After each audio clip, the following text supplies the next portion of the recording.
साथियों, इस वीडियो में हम लोग 29 अप्रैल 2026 के करंट अफेयर को टू द पॉइंट पढ़ा जाएगा। उससे पहले लास्ट डे के करंट अफेयर का क्विक रिवीजन कर लेते हैं। 28 अप्रैल के करंट अफेयर का, अप्रैल 2026 में किस मंत्रालय द्वारा स्माइल बेगरी सर्वे मोबाइल एप्लीकेशन लॉन्च किया गया?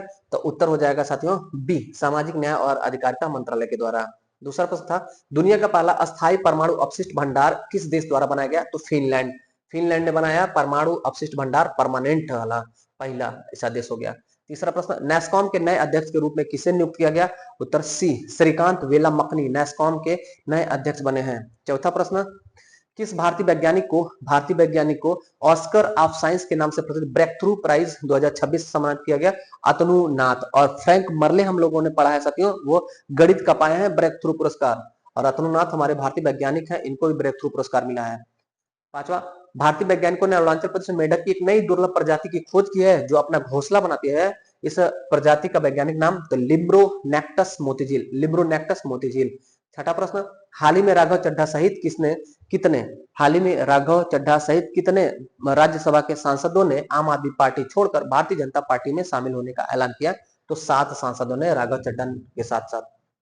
अगला, किस मुख्यमंत्री को मुंबई में प्रतिष्ठित business reformer of the year 2025 से सम्मानित किया गया? तो आंध्र प्रदेश के मुख्यमंत्री हैं एन चंद्रबाबू नायडू। आठवां प्रश्न, वर्ल्ड इंटेलेक्चुअल प्रॉपर्टी डे हर साल कब मनाया जाता है? 26 अप्रैल को वर्ल्ड इंटेलेक्चुअल प्रॉपर्टी डे यानी विश्व बौद्धिक संपदा दिवस। नौवां प्रश्न, हाल ही में भारतीय रिजर्व बैंक ने किस पेमेंट बैंक का बैंकिंग लाइसेंस अस्थायी रूप से रद्द कर दिया? तो पेमेंट बैंक है पेटीएम पेमेंट बैंक लाइसेंस गया। 10वां प्रश्न, किस अंतरराष्ट्रीय संगठन ने पैरा शूटिंग खेल का शासन control international shooting sports federation को हस्तांतरित करने के लिए एक समझौते पर हस्ताक्षर किया है? तो उत्तर ए, अंतरराष्ट्रीय पैरालंपिक समिति। अब देखिएगा 29 अप्रैल के करंट अफेयर को, हाल ही में हुए ISSF जूनियर वर्ल्ड कप 2026 में पदक तालिका में कौन सा देश शीर्ष स्थान पर रहा?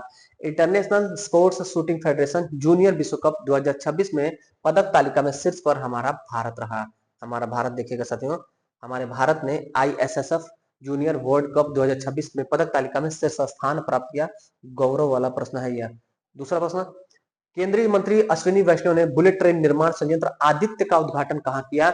उत्तर हो जाएगा बेंगलुरु, कर्नाटक के बेंगलुरु में। 3 बात, पहला ये कि भारत में बुलेट ट्रेन बनाने का जो प्लांट है उसका नाम क्या है? आदित्य। आदित्य कहाँ स्थित है? कर्नाटक के बेंगलुरु में। इसका उद्घाटन किसने किया? केंद्रीय मंत्री अश्विनी वैष्णव ने। केंद्रीय मंत्री अश्विनी वैष्णव ने बुलेट ट्रेन निर्माण प्लांट या संयंत्र आदित्य का उद्घाटन किया। बेंगलुरु में आदित्य है। आदित्य क्या बनाएगा? बुलेट ट्रेन का निर्माण करेगा। तीसरा प्रश्न, विश्व बौद्धिक संपदा दिवस कब मनाया जाता है? तो 26 अप्रैल को। रिपीट हो गया साथियों, 26 अप्रैल को विश्व बौद्धिक संपदा दिवस मनाया जाता है। दुनिया का पहला स्थायी परमाणु अपशिष्ट भंडार किस देश ने बनाया? फिनलैंड। परहैप्स ये भी क्वेश्चन रिपीटेड। दुनिया का पहला स्थायी परमाणु अपशिष्ट भंडार फिनलैंड में साथियों, देखिएगा उत्तर सी। अगला प्रश्न, हाल ही में स्माइल बेगरी मोबाइल सर्वे नामक मोबाइल एप्लीकेशन लॉन्च किया है?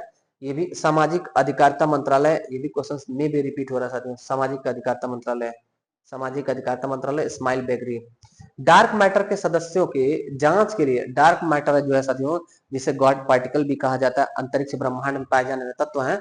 डार्क मैटर के सदस्यों की जांच के लिए रोमन स्पेस टेलीस्कोप का अनावरण किसने किया है? रोमन स्पेस टेलीस्कोप को अमेरिका की कंपनी, जो अमेरिका की सरकारी स्पेस एजेंसी है, उसने नासा ने शुरू किया।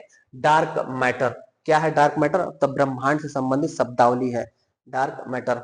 7वां प्रश्न, हाल ही में किस मुख्यमंत्री को मुंबई में प्रतिष्ठित business reformer of the year 2025 पुरस्कार से सम्मानित किया गया? तो उत्तर हो जाएगा ए, एन चंद्रबाबू नायडू, आंध्र प्रदेश के मुख्यमंत्री एन चंद्रबाबू नायडू। 8वां प्रश्न, हाल ही में SCO रक्षा वार्ता 2026 का आयोजन कहाँ हुआ? 2026 में SCO यानी संघाई सहयोग संगठन साथियों किर्गिस्तान के बिश्केक में, संघाई सहयोग संगठन रक्षा वार्ता 2026 किर्गिस्तान बिश्केक में। 9वां प्रश्न, बांग्लादेश में भारत का नया उच्चायुक्त किसे नियुक्त किया गया है? तो अभी साथियों बड़ा महत्वपूर्ण प्रश्न हो जा रहा है। हमारे देश के पूर्व में रेल मंत्री रहे हैं, हमारे देश के पूर्व रेल मंत्री दिनेश त्रिवेदी जी, यानी पॉलिटिशियन दिनेश त्रिवेदी जी, इन्हीं को बांग्लादेश में उच्चायुक्त बनाया गया है। देखिए तो दिनेश त्रिवेदी बांग्लादेश में भारत का नया उच्चायुक्त, हाई कमिश्नर, जो राजदूत होते हैं साथियों उन्हें कॉमनवेल्थ सदस्य देशों में उच्चायुक्त कहा जाता है। तो दिनेश त्रिवेदी पॉलिटिशियन उच्चायुक्त आईएफएस की पोस्ट पर आ गए हैं। अगर आपसे पूछा जा सकता है क्वेश्चन, ध्यान रखिएगा कि कोई भी सामाजिक क्षेत्र में कार्य करने वाले व्यक्ति को बिना यूपीएससी परीक्षा पास किए यूपीएससी की पोस्ट पर पोस्टिंग दी जाती है तो उसे क्या कहते हैं? उसे लेटरल एंट्री कहते हैं। नवीन कॉन्सेप्ट है लेटरल एंट्री, डायरेक्ट उनको आईएएस पोस्ट दे दिया जाएगा केंद्र सरकार के द्वारा, उसे लेटरल एंट्री कहते हैं। तो मे भी लेटरल एंट्री की तरह हो जाता है ये, क्योंकि पॉलिटिशियन है, इन पॉलिटिशियन को डायरेक्ट आईएफएस का पोस्ट दे दिया गया, साथियों राजदूत उच्चायुक्त का पोस्ट दे दिया गया, तो लेटरल एंट्री की तरह है। 10वां प्रश्न, हाल ही में डीएमआरसी ने दिल्ली मेट्रो इंटरनेशनल लिमिटेड का पहला सीईओ किसे नियुक्त किया है? पहली बार सीईओ नियुक्त हुए हैं Delhi metro rail corporation DMRC, साथियों डीएमआरसी के जो हेड है वो मंगू सिंह है, लेकिन डीएमआरसी में दिल्ली मेट्रो इंटरनेशनल लिमिटेड है, इसका पहला सीईओ नियुक्त किया गया संजय जमुआर जी को। संजय जमुआर, हाल ही में डीएमआरसी ने दिल्ली मेट्रो इंटरनेशनल लिमिटेड का पहला सीईओ नियुक्त किया है संजय जमुआर जी को।